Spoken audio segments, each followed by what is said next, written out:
Welcome to Go For Side Effects. I'm your host, Kevin Simon. You all know my two co-hosts, Wade and John. John, how are y'all doing? Doing great. Wade?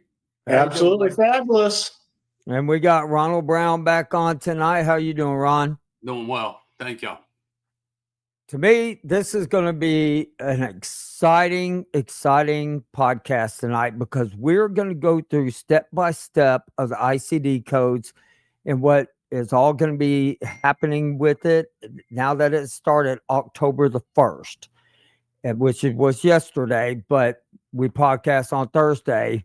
So, Ron, why don't you take a little bit and tell me where you want to go with this? All right. Well, first, I'd like to thank each of y'all for having me back on to, to speak on this new ICD-10 code. I'd also like to say thank you to the people who helped create this ICD code. This process began in June of 2022, and as of October 1st, 2025, it went live. Another important note is VA couldn't get this done since 2015, since they started talking about it. Thank you to Dr. Beatrice Gollum. Thank you to Dr. Lee Steele. Thank you to Dr. Nancy Klimas. Thank you to Dr. Kim Sullivan. Thank you to Dr. Maxine Gringle. And thank you to advocate Mr. Anthony Hardy. That's awesome. And yes, we want to thank each and every one of them. I mean, I really think it's a great thing that what they're doing with the Go For ICD codes, I should say, and with everybody watching. Now, where do you want to go first with explaining everything? Well, I would like to start with letting veterans know what the new ICD code 10 code means for Gulf War veterans. Having an ICD-10 code will allow medical professionals and researchers to identify which veterans have Gulf War illness. Why having this Gulf War illness ICD-10 code is important to Gulf War veterans. First and foremost, it validates Gulf War illness as a medical disorder, provides a way to diagnose Gulf War illness. The ICD-10 Gulf War illness diagnostic code also allows for tracking of other comorbid related health conditions as well. Hopefully, over time, we will hear less Gulf War veterans say their medical professionals don't know anything about Gulf War illness, as it is now a recognized medical condition in the medical community. Yeah, I totally agree with that. You know, and that's the one thing about it. Now it's not in our heads. Correct. They're actually coming out and they're saying, hey, guys, this is real. This is what really happened. We don't know exactly how it happened, but we know it's there. Correct. And so when we talk about, the presentations and everything that we're going to be showing tonight, each and every person needs to understand that we're just as new at this as y'all are, but we do have the information and we're going to go through it slowly so everybody can understand. And, one thing about it is there may not be a cure. There may not be any of that, but there's a validation here. Mm-hmm. It's a big validation. Yes, that is correct. And at some point, hopefully, this validation will lead to the VBA side of the house creating a new scheduler rating for Gulf War illness to add into 38 CFR. That's not going to happen right off the bat, but the letters have been sent up to get the wheels turning, to get people thinking about it. And from there, we'll have to see what transpires. Right. I totally agree with you on that. And so where do you want to go? Where do we take the steps from right here as far as showing everybody what is going on? All right, let's go to the PowerPoint presentation. Thank you, Dr. Galam, for letting us use this and for allowing me to present this to the veterans so help them understand. Gulf War illness, symptom domains, Kansas criteria are specific for Gulf War illness. The 6 domains of the Kansas criteria are: 1, fatigue/sleep; 2, neurological, includes cognitive and mood; 3, pain; 4, gastrointestinal; 5, respiratory; 6, skin. You know, if you turn and you sit there and look at that, I mean, there's probably 95% of the people I know will qualify 4 to 5 out of the 6. Yep.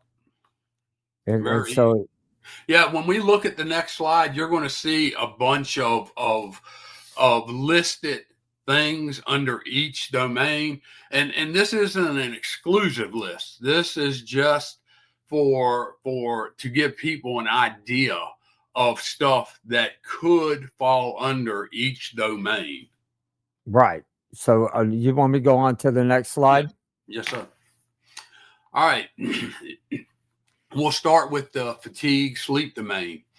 Under that, you see fatigue, problems falling or staying asleep, not feeling rested after you sleep, feeling unwell after physical exercise and exertion. Like I said, these are examples, not an exclusive list. There can be other things that doctors can find that people have and add it to this that would still fall under that domain. Then you go to the neurological, cognitive, and mood domain. You see a long list there because there's 3 different areas there that fall underneath this. You have headaches, feeling dizzy, lightheaded, or faint; eyes very sensitive to light, blurred or double vision; numbness or tingling in your extremities; tremors or shaking; low tolerance for heat or cold; night sweats; having physical or mental symptoms after breathing in certain smells or chemicals; difficulty concentrating; difficulty remembering recent information; trouble finding words when speaking; feeling down or depressed; feeling irritable, or having angry outbursts.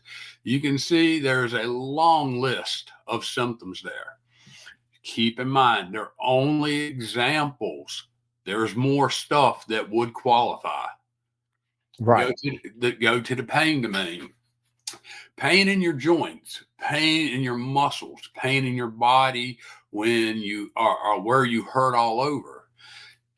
There's not a Gulf War veteran that I know who's sick that doesn't, have 90% of this stuff going on. Oh, right. And so I'm sitting here and I'm looking at the pain. I'm looking at neurological with me having neuropathy, and I can fall under both because I'm telling you right now, the pain that I have right now, they lidocaine patches seem to help whenever I sit down because without them, I wouldn't be able to sit very long. Yeah. And so it's just crazy to see this list. Yep. And then you look at the gastrointestinal domain, the diarrhea, the nausea or upset stomach, the abdominal pain or cramping. This goes on. Those are examples. That's not an exclusive list. Other stuff can fit in there. It's up to your medical professionals, PCPs, or whatever doctor you're seeing to determine, if your issues, meet the criteria to fall under any of these domains. The respiratory domain, difficulty breathing, catching your breath, frequent coughing when you don't have a cold, wheezing in your chest. Skin domain, skin rashes or other skin problems. So, people have an idea once they see this, and they know their medical history. They know if they have tremors. They know if they have gastrointestinal disorders. They've lived this for 35 years. So you can almost pretty much tell if you meet the requirements for obtaining this diagnosis. Most of the records are already there to back up in your medical professional. It shouldn't be that hard on them going through it, seeing what you have and how it lines up. Right. And, somebody up here says, what percentage do you get for your neuropathy? It depends on the amount of neuropathy that you have. You get it from 30 to 50 to, if it's so severe, it's 100%. And so, and right there, and right there is like when you go in, and I mean, will the doctors 100% put you under the Gulf War illness ICD code? I'll have to go back and talk to mine, but she told me no. But I guess I would have to push it to make her put me under it. Well, now that it's a recognized medical condition, right, and you meet the criteria, serving in the Gulf August 1st, 1990 through 31 July 1991, and you have the Kansas criteria requirements, veterans should, stay on them to have this code added once it's finally updated into the VA system. You need this code not only for the recognition of the illness itself, but also if let's say research comes out with a treatment that can give you some better quality of life. If it probably won't be a cure, but if you CoQ10, take that for example.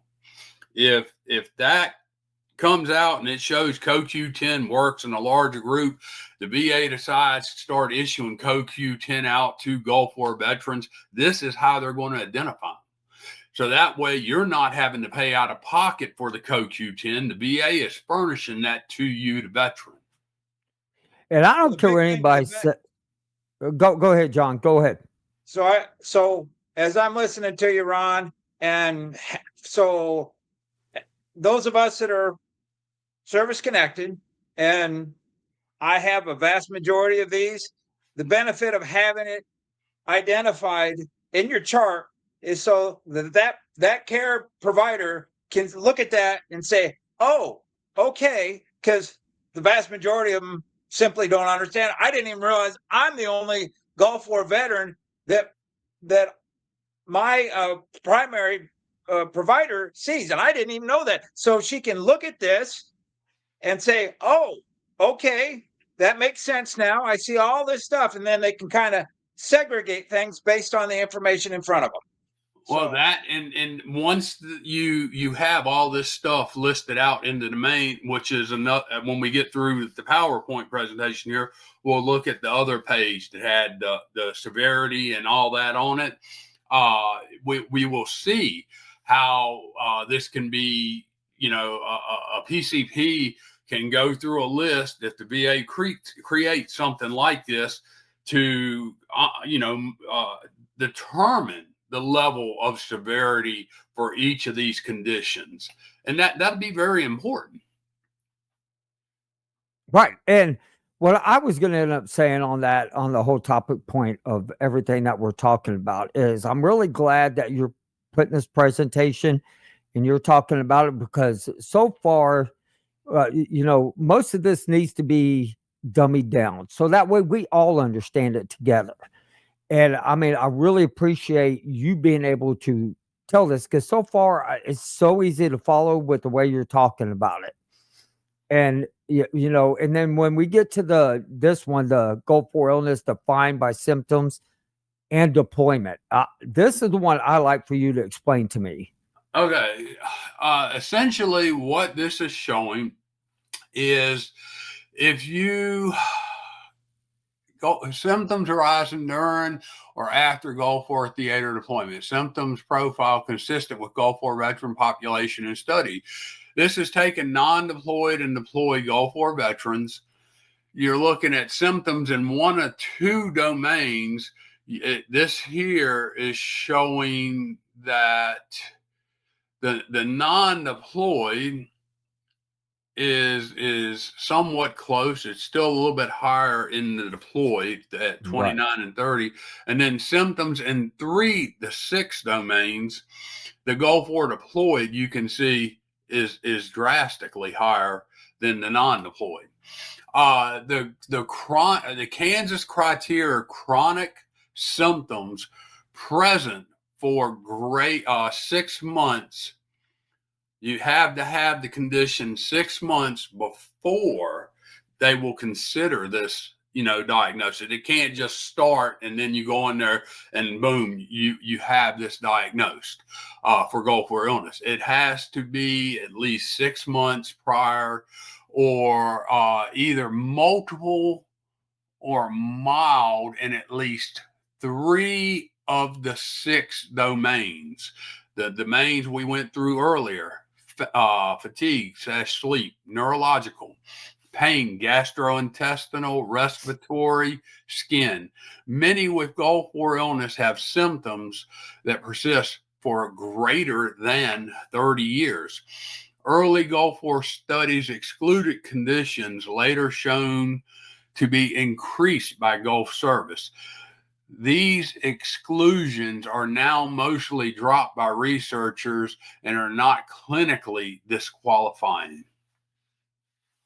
Okay. Yeah. Okay. That's better definition, because I was kind of looking at that earlier. I was kind of like, okay, didn't quite, because I never seen the Kansas compared to what Dr. Lum and them were doing. So I was like, okay, now I kind of understand that. Thank you. Thank you for that. Most of your researchers, especially with VA, they have used the Kansas criteria, which is actually the best case definition that lines up with what troops came home with. Okay. It lined up dead spot on. Now, it was more restrictive than, let's say, the CDC definition. The CDC definition is very loose, and it allows for lots of stuff to be included that may not even be service or deployment related. Okay. But also, I know you're going to probably say this later, but I'm going to bring it up now. So let's say somebody is already sitting at 100%. They go walking in. Will you please explain that? Because from what I understand, it's not going to change your rating. And so I guess the way we need to tell everybody is it's not going to change your rating. It's going to put you underneath the Gulf War illness, ICD code. Now, if you're going to file, I want you to explain that. If somebody's just now starting to file, the first thing they're going to have to do, Kevin, is we're going to have to wait until VBA changes 38 CFR and adds Gulf War illness. That will occur at some point. I don't know if they will stick it under 3.317, which had our first set of presumptive conditions. I don't know how long it will take. They're going to have to create an entire scheduler of rating for Gulf War illness that would rank anywhere based on severity from 0 to 100, whatever. Right. And as far as anybody who's already 100%, the main thing with this is you're not filing a claim. You want the diagnosis in your medical chart. Like I said, they can identify you as a Gulf War illness patient if there is a treatment that comes out from research that it may not be a cure, but it could give somebody better quality of life. They will be able to track them that through this ICD-10 code. The VA will furnish that treatment to that veteran at no charge to that veteran, rather than that veteran going and buying that treatment over the counter or whatever. If it was CoQ10 or some other supplement or something that could help us with better quality of life. There you go. And then if you are just filing, you got to remember, in order, when you file, you have to have it 6 months or longer. Mm-hmm. And on top of all that is you don't go in there saying, hey, I got Gulf War illness and all this, and what you do is you follow all what's already under our presumptives, which the VSOs will help y'all out on that. Mhm. So that's what I was trying to get out, is that you're not going to go in and go, hey, we got an ICD code, go for illness, boom, 100%. That's not how this works. Right now, it doesn't work like that. You got to file it under the old presumptives. Correct. Correct. Okay. And if I can jump in, this is something that Ron and I discussed earlier. Because I'm not the conspiracy theorist, but okay, maybe I'm a little. So yes, I am a little bit. So this is completely in addition to, not taking away from. So I have a rating for chronic fatigue. I have a rating for IBS. So my question and fear talking to Ron was, if I go in and get this rating, that I'm going to be reevaluated, and they're going to reevaluate my previous ratings to fall underneath one rating of Gulf War illness, which there is no rating for Gulf War illness, not at this time. And I was afraid my ratings would be reevaluated or they'd be taken away from me. But that's not the case, correct, Ron? That should not be the case at all. I mean, first off, you are already at 100%. Okay. You're not planning on filing any claims. I'm not Correct. planning on filing any claims. Unless it's a cancer of some kind that's not covered under the PACT Act that could kill me. Even though at this point I've had my 100% or longer than the 10-year point. So, my family would be taken care of as far as DIC benefits. But if you're going to file, anytime you file, I don't care if you're 100%, 70%, anytime you file for a condition, it opens your claim file, not just for what you're filing for, the whole claim file to be looked at. If they create a scheduler rating for this condition at some point, it's possible if you file, they could try to put this stuff, all under one thing. I don't know. I can't tell you what VBA is going to do. I wouldn't want to speculate. But if you just get the diagnosis added to your medical records, that's not filing a claim. So you have nothing to worry about having the diagnosis added to your medical records. You have stuff in your problem list, diagnosis and whatever is in there. And I mean, that's not doing anything. They're not, coming after you because they add something new to your problem list. Hey, Kevin, can you back up one more? Is that possible to back up to the last slide? Right. So my next one, just for clarification for Ron, I think the most important part of that slide is present for 6 months or greater is on there. I think that, so if someone's watching or listening and they say, hey, I see this, I think I'm going to go ahead and run out and I want to get this categorized with no medical history, no treatment records, no nothing. It's going to be awfully hard to get this added with no previous treatment records, correct? That is correct. So I think that's something that should definitely be addressed, or something for people to think about. My next question is on that graph there. I see that there's on that 8% on the go forward deployed, the 8 versus the 34 on the non-deployed.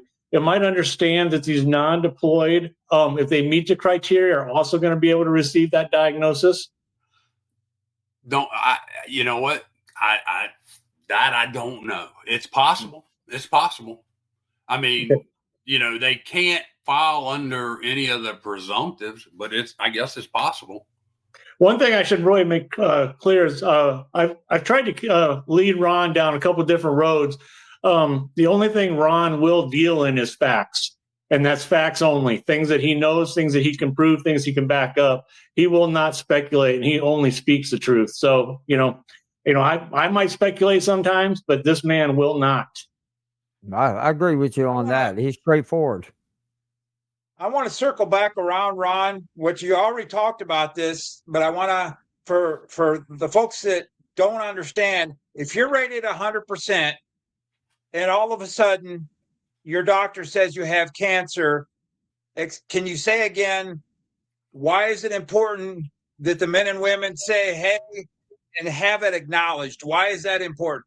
Well, it depends on, let's say you're 100%, okay? You develop cancer, and let's say this cancer isn't a cancer that's covered by the PACT Act.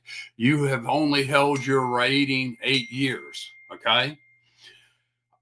You haven't met the 10-year rule for the DIC unless you die of a service-related condition, okay?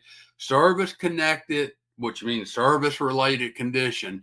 If you die from that, then your family would be entitled to DIC compensation, Chapter 35, educational benefits for your kids, whatever. Your wife would get, but I think it's $1,600 a month benefit from your service. Okay. Now, if you, let's say you've had your rating, your 100% rating for over 10 years, at that point, it doesn't matter if you walk out in front of a bus. She will receive DIC. If you have kids that were young, still in school, they would get Chapter 35 educational benefits. And because you've held that rating, that 100% rating for 10 years, you've met the criteria for your family to be taken care of through DIC. Okay. Yeah. Thank you for I clarifying. understand that. Yeah, I understand that completely. I think that's great. But here's the one thing I will tell each and every one of you. If you have any type of cancer and it is life-threatening, you file that. It does not matter. You file that thing because that is important. Because if that's what you die of and they rate you, yes, it is, then your family is covered.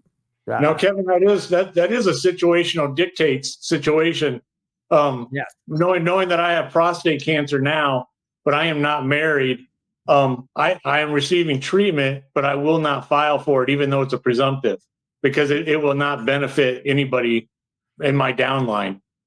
Yeah. So I don't want anybody touching my current status. So I'll get my treatment, but I will not file for it. Yep, man, and it's covered regardless. It's covered, absolutely. 100%. It doesn't matter if you're service connected for something or not. It's going to be covered. The only thing is, like I said, the only reason is if depending on how long you've held that rating at 100%.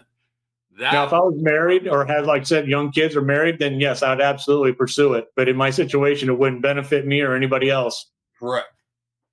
Right. And so I'm going to go to the next slide on the Kansas criteria. On the deployment of the Gulf War Theater operations, 1st of August 1990 to 31st July 1991. Okay, this is where we're talking about with the domain greater, the 6 months, and then once a greater one symptom, consider moderate to severe to 3 to 6 domain neurological fatigue, sleep, respiratory pain, GI skin.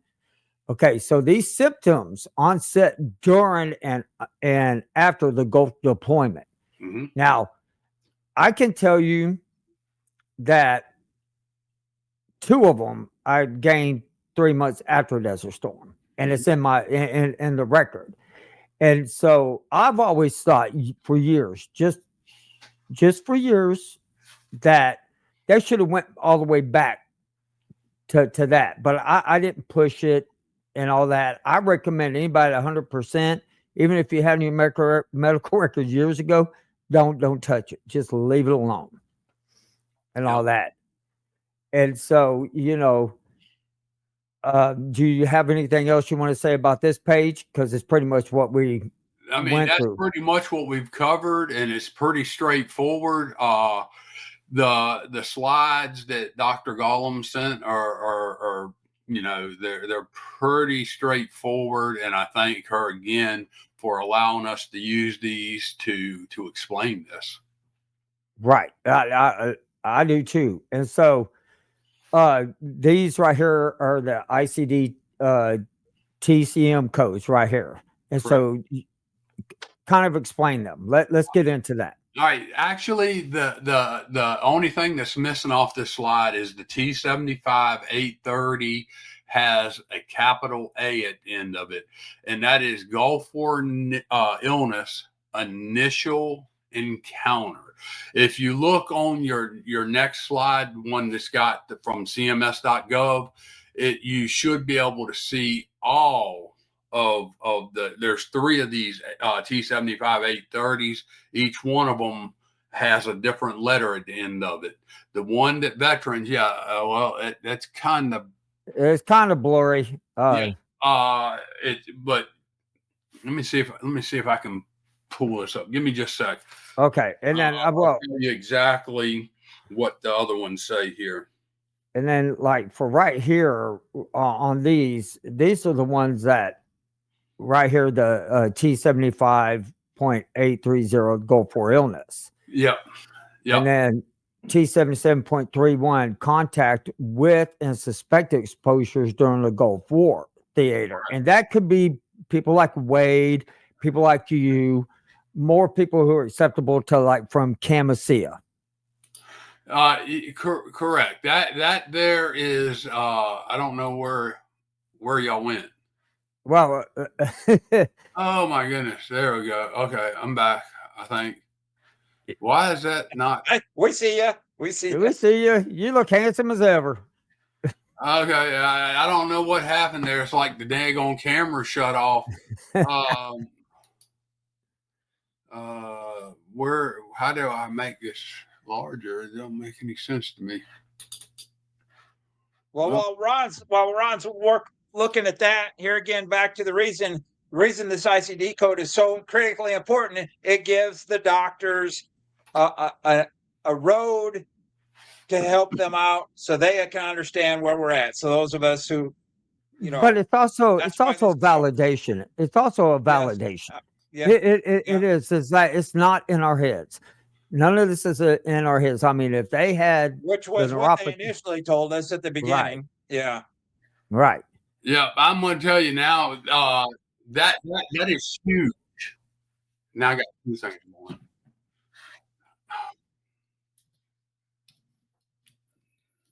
All right, let's try it. Hear me?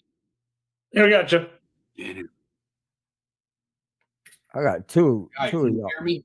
Yep. We can hear you fine. Vision. Oh, there we are. All right.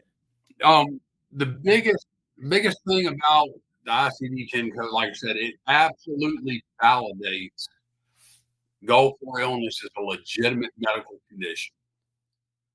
And we've never had that in 35 years.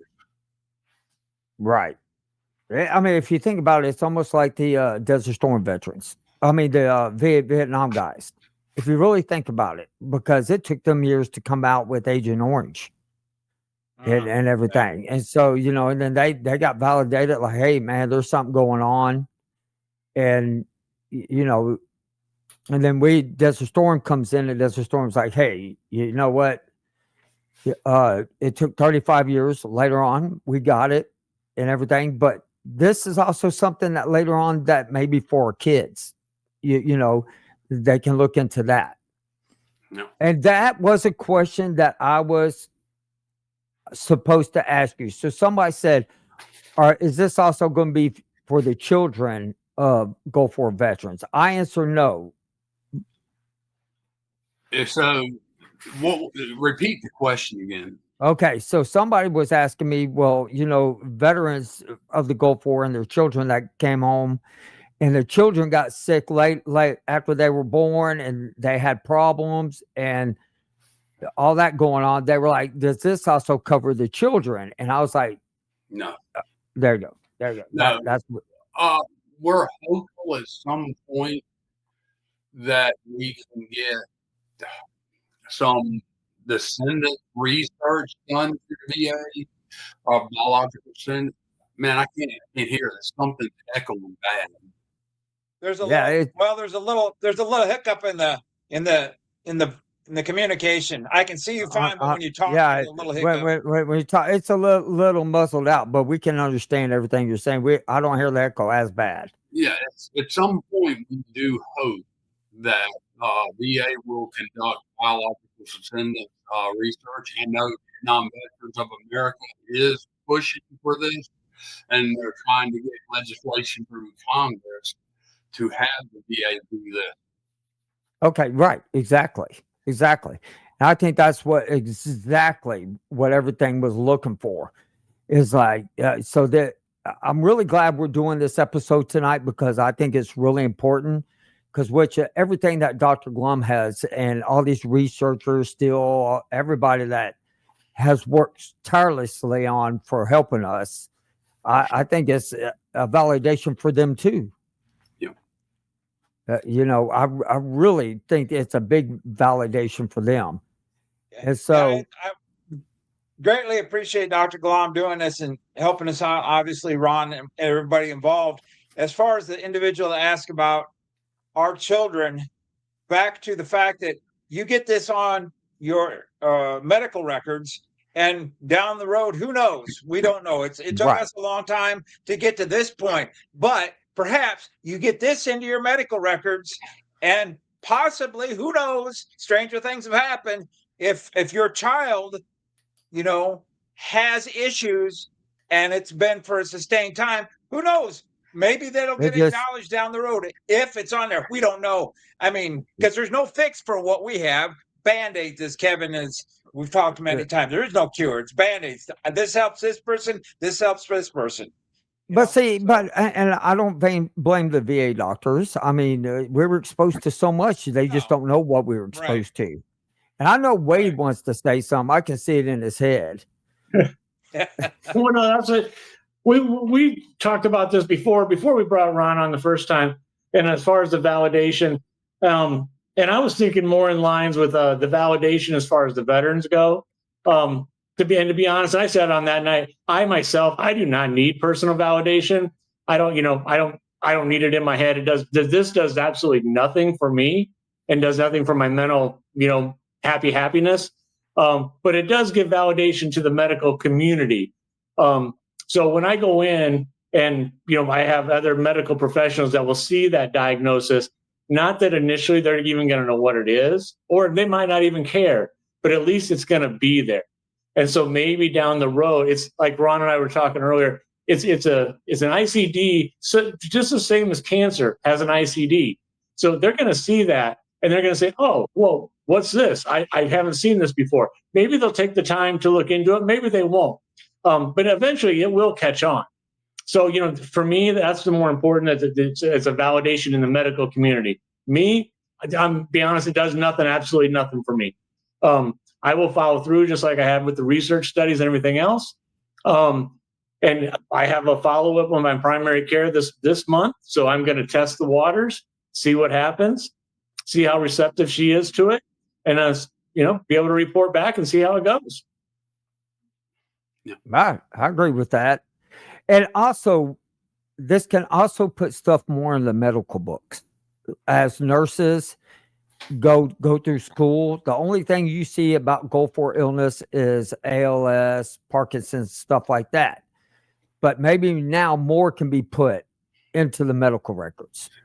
Yeah, it'd be nice seeing the medical professionals coming through school, in medical school, actually having to learn about Gulf War illness while they're coming through the school.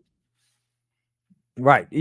I know a lot of people sit out there and they say, well, it was only 100-hour war.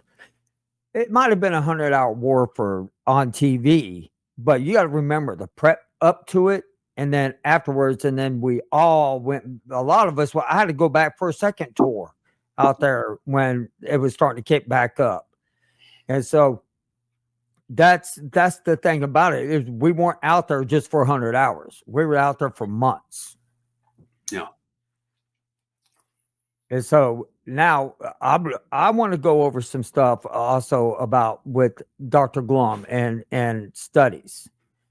And so right up here is her QR code up here. Okay. And so what she is looking for, she needs 250 veterans. This is from what I understand, Ron, maybe you can fill in more about this, but this is, you do it at home. You don't have to go fly out to California. You don't have to do any of that. It's done with you being at home, going to your own, blood diagnostics where you can take blood or other stuff. It's an at-home kit. You want to explain a little bit more into that? Uh, I, this, I think, for Coach 10 study, is that what we're talking about? Yes.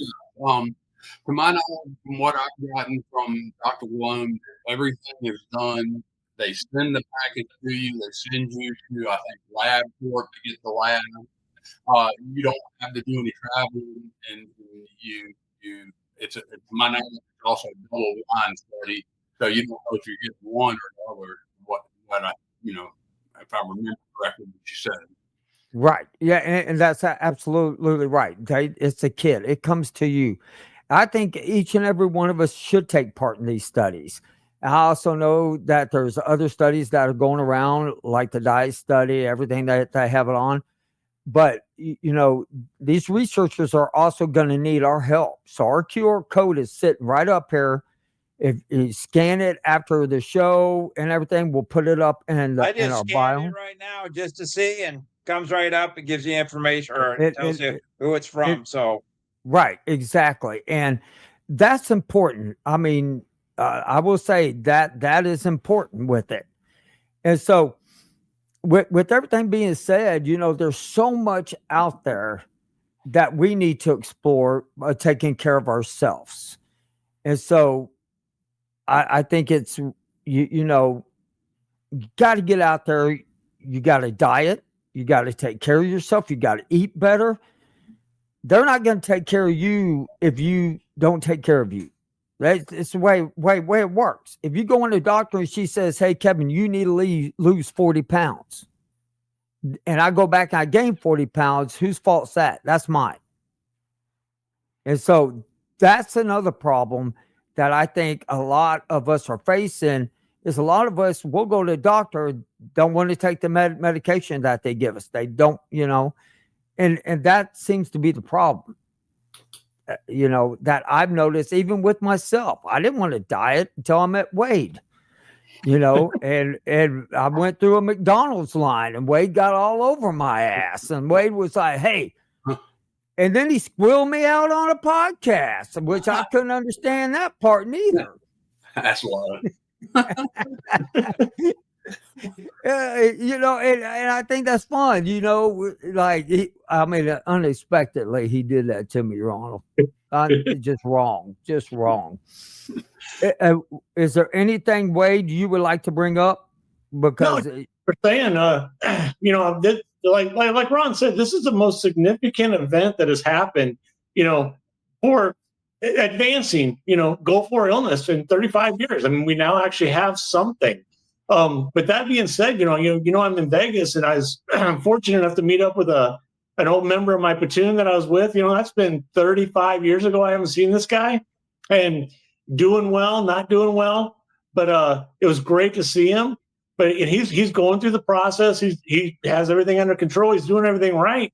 But I can tell he's at now where I was 5 years ago, where I woke up in the morning and everything's going on in my head, like, what's wrong with me? Why can't I do this type of thing? Or it was just messing with your brain. And I think that gets to a lot of veterans. And and I don't know the answer. I can't tell you the answer of how to make that stop. But that's, it's going to eat you away, literally internally, if you just don't get away from it. Stay off social media. What can you do for yourself to better yourself? Get outside and take 10 steps. Next thing you know, you're walking 10 blocks. Watch, you just got to take care of yourself, because nobody else is out there to take care of you. This is great, but the doctors are still not going to be there to take care of you. And, I feel great. I'm doing good. I'm living, I'm trying to enjoy life the best I can. That's all you can do every day. Enjoy life every day you can. I've always heard if you don't use it, you lose. Amen. Outdoor, right? Outdoor activity. Go ahead, John. Go ahead. Oh, I said Wade's having a great time out there, because if you don't, that greenback thing we're going, he's donating to the cause out there, I'm sure. He's trying to help the economy along. and, and you know what? Like, so Ron earlier, his phone was dinging. I was like, "What is that?" He's like, "Pictures of deer." I want to tell you something. Going out fishing, going out hunting, out and outdoors, just sitting out there by yourself, listening to the wildlife, and you hear a crackle, you think a deer's coming. It's a whole different perspective than staying on social media. And that's where me and Wade agree to. Social media is one of the worst things, and watching the news every day you could do for yourself, because that just adds on extra stress. And and I want to talk a little bit about this, because me and Ron talked about this, and he asked me if I wouldn't mind bringing this up, because I think this is a great thing. Ron, you're the one that's going to talk more about this QR code right here. Yeah. This is a fellow 82nd brother. His name is Christopher Israel. He's just opened up a new nonprofit to help veterans, and what they essentially do is they take veterans and they go shark fishing from the beach. And I'm going to get some more information here. Give me just a second. Did you say Hey, shark fishing? Well, it's deep sea. Yeah, it's out deep. Shark fishing from the beach there. Wow. And he's down there in Texas, near Galveston. Near Kevin. Yep. It's called AALBSF. And they are all American land-based shark fishing. I don't know if y'all can see that or not. Yeah, I see it. Yeah, and and this is a group that's trying to help vets, and this is another way of vets helping vets. This is where we belong, connecting with each other and helping each other out. And yeah, there's places all over each state you could go around and you could check out that they have deer hunting for veterans. They take vets out there and they deer hunt with them. And take them out. So I think all that is good and possible. So remember a couple of months ago, we had the guy from Des Moines that's doing his therapeutic horse ranch. Yep. See, I do some of my best thinking right there. When I'm there you go. I mean, you have plenty of time to think, get your head straight, what you are trying to concentrate on, what you're trying to do. And, some of your best ideas come to you. Oh, exactly. I agree with you 100%. Some of you getting out, sitting out, being quiet, it's therapeutic. That's exactly. Even if you don't get anything, right? No, absolutely not. By the end of it, you're so darn mad. You're like, I can't believe this happening. Why didn't I see anything? That's all. That squirrel's enjoying that corn. Well, as long as you ain't got a coon or calling up after you and trying to say hi or something, that's all right. Well, it happened. Never had it. They cook up good too. Yeah. Just need some gravy. Yeah. Okay, wait. Comes around, one little tap, and you're like, "Hey," you're like, "Busted." Damn. But somebody asked me if I put up the QR codes again, and so this one right here, I'm gonna do Dr. Glum's right here. Now I want to bring her QR code up right there, and that is for research study for Gulf War veterans. Yeah. You do it at your house.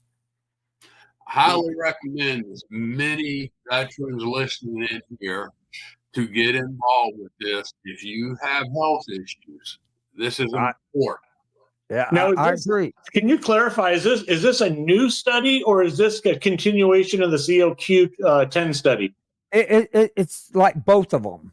That's okay. It's all the studies that she's going to be doing, but right now to complete this one, they need like 250 veterans, and they really want to get them in and get this done because they are having success. I mean, because we even talked to her even about East Palestine, about their chemical problems, and she's noticing that they're exhibiting the same.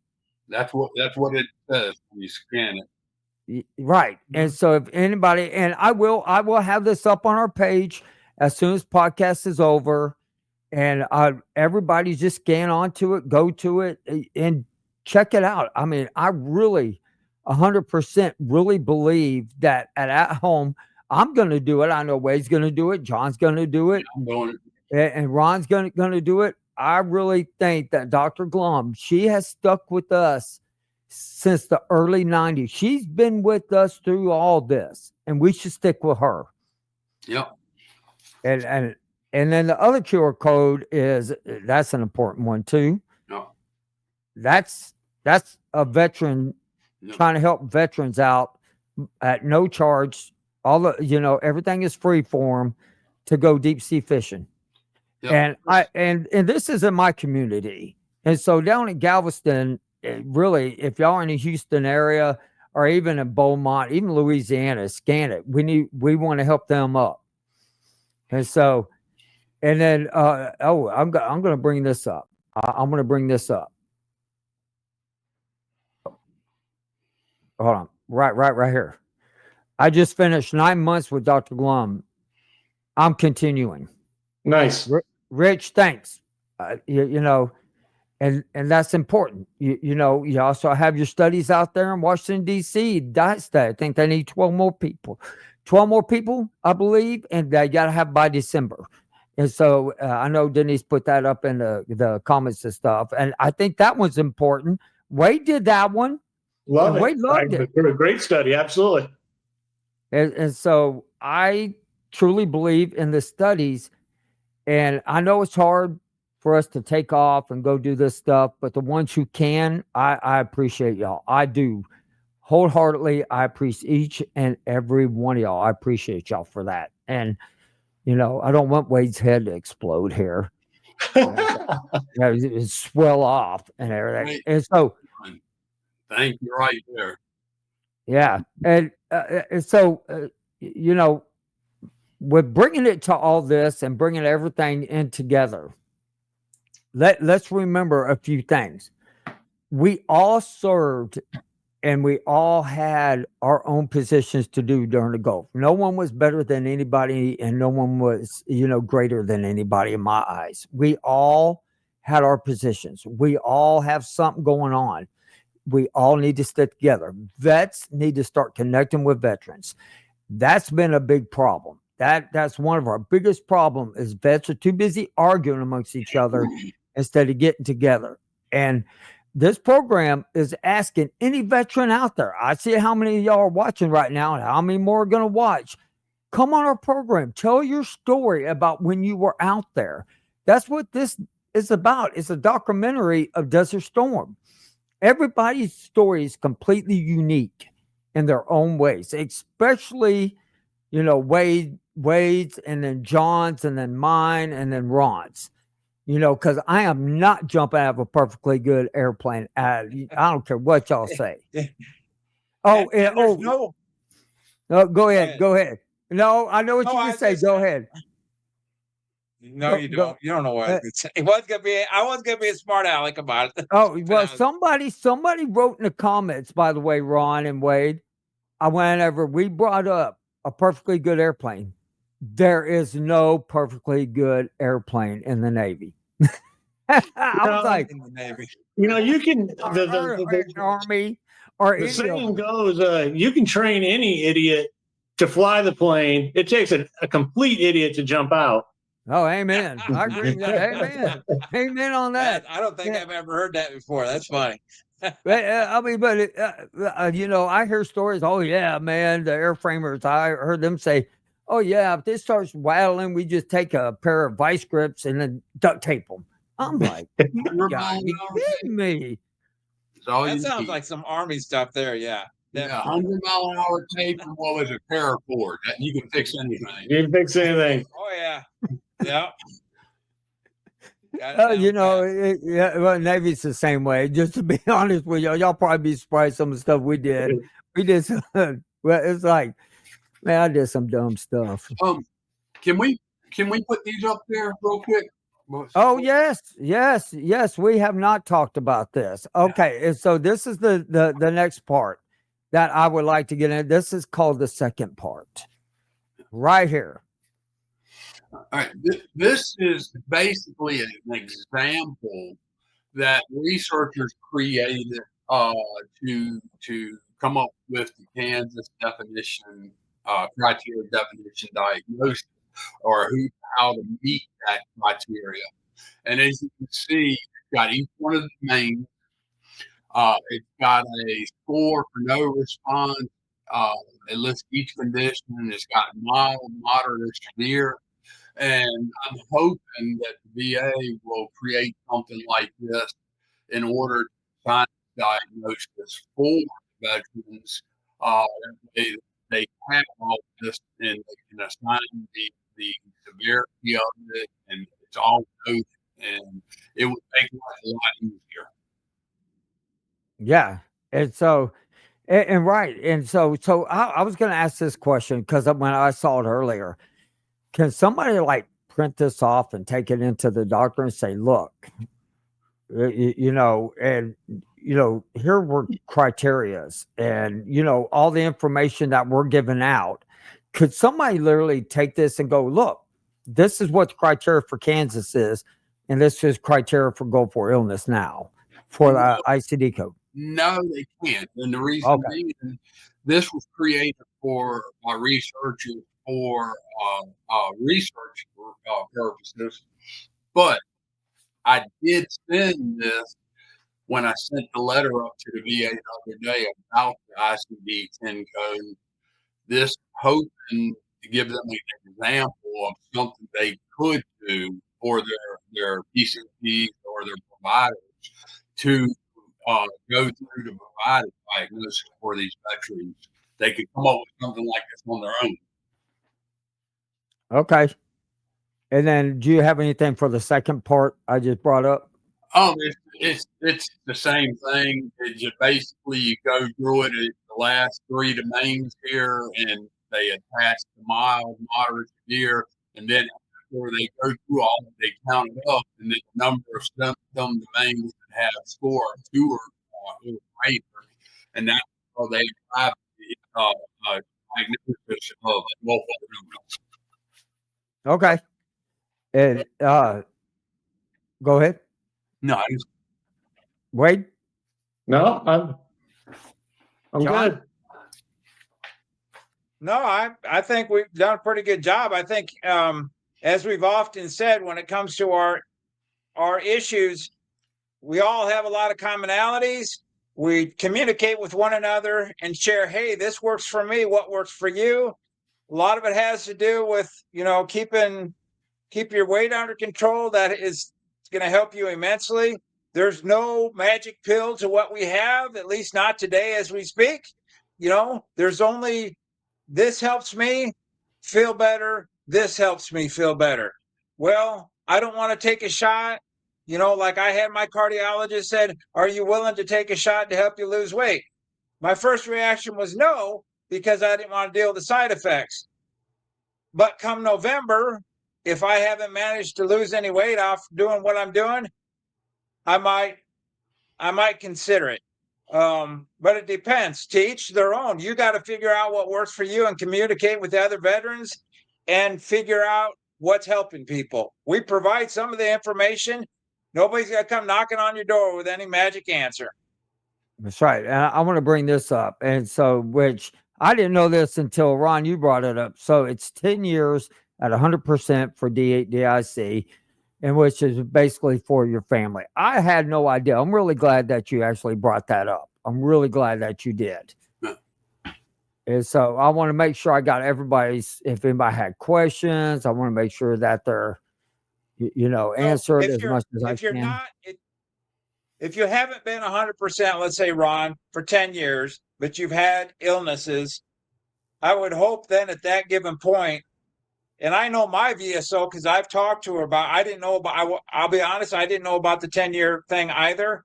But if you haven't been at the 10-year, if you have a good VSO officer and he or she knows how to do the appropriate paperwork, you can still get DIC. Is that true? Yes, no? If you die from something, let's say you're rated for PTSD. I lost it. Okay. Can you guys hear him? Yep. Can you hear me?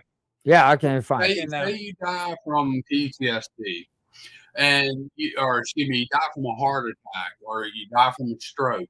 You are rated for PTSD. It would be very easy for your spouse to have your doctors say your blood pressure was raised, causing your stroke and your heart attack due to your PTSD. Because, with PTSD, you can have anxiety, you can have increased blood pressure. So let's say that, you passed away, heart attack, you have PTSD, your spouse should have a pretty easy time being awarded. And because you're already service connected for the PTSD, and you can tie the heart attack or the stroke to PTSD very easily. But let's say you die from a cancer, okay, that's not service connected. There's no evidence showing that the cancer was related to any deployment or anything, and you have only held your rating for 10 years. You need to file for that cancer, because if you don't, there's absolutely no chance of it being service connected. You might be able to convince them before you pass away, but your family isn't going to get the benefit if you don't file. No, I agree with that. I agree with that 100%. Okay, I appreciate that information. And will these pages you're showing be available on your Facebook page? Absolutely. I will be sticking these up in the veteran groups as well. All of these that we have on here. Thank you. I appreciate that. And you do. He does. He posts anything that we really need. You'll find them on almost really on the where I see him is the Go For Illness page. And most of the stuff that I post, I usually post early. I probably shouldn't, but I do, to keep veterans informed of the work we're doing with VA or Department of Defense. And I really appreciate that. I appreciate everything that you're doing for us. I really like it. And let everybody know that if y'all want to give, I get a lot of emails. I got one Saturday, and this is where they reach me at Kevin Simon at goforsideeffects.com. The young gentleman, me and him were talking, and then he reached out to me. I gave him my number, and me and him were sitting there talking, and he was like, well, how do we go about this? How do I go about this? So I was kind of helping him go through everything that, other places, they want. If y'all need help, we don't charge. We don't charge a dime. If you need help, we'll put you in contact with somebody who knows more than what we do to help you get your claims filed that you need to get done. I always recommend a veteran service officer right off the bat. That's who I recommend. We know some that can help you out, so get a hold of me at Kevin Simon at goforsideeffects.com. If you want to come on the show, man, send me a message through Messenger, email me, or anything.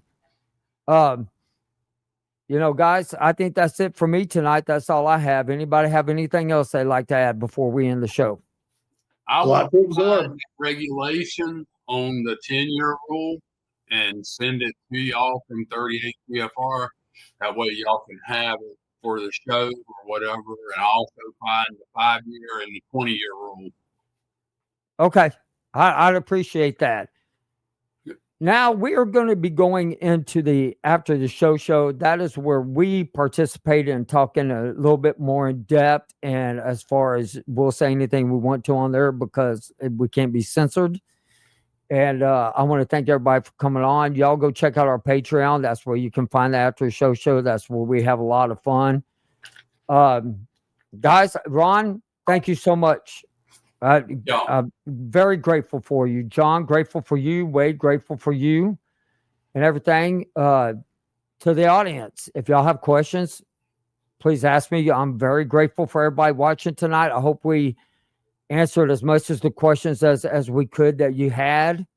If you have any more, you can get a hold of us. And so y'all have a great night, and we will definitely see y'all next week. And y'all have a great evening.